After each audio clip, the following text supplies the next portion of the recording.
Zij is juster zijn op de 2 besletten informatiejoen bij de Van Kleffenskwal op het Jereveen en Sportclub Joure. Dat de man jeugdtrainer weer van de D1. Mijnwaar kwamen er goed 250 ongereisde ouders op aan. Ook de burgemeesters van beide gemeenten waren erbij. Je bent geschonden in je privacy, je bent geschonden in je vertrouwen. Want je denkt dat zo'n trainer, dat je die kunt vertrouwen, daar ga je vanuit. En dat is denk ik het ergste wat er gebeurd is.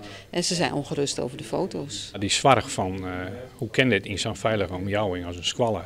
Hoe kan dit gebeuren? Hoe is het mogelijk?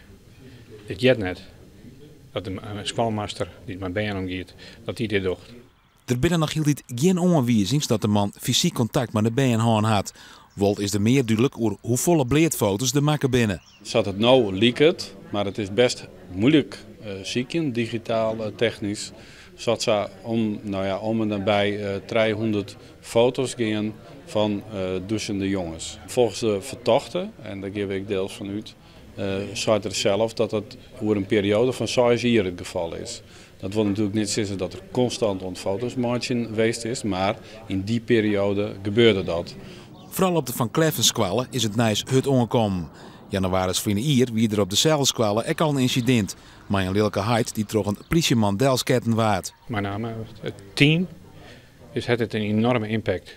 Ik heb jongens zelf een keer bij het team aanwezig geweest. En dat viel je. Ze hebben het even verwerkt kennen. Juster ben ze voor het eerst in kennis stelt van dit feit.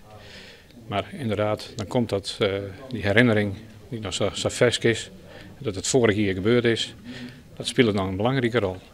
En ik bij de ouders. En uiteraard werk ik dat dan ik terug naar de band. Maandagjoen had SC Joure nog een infojoen voor leden en ouders van andere jeugdteams.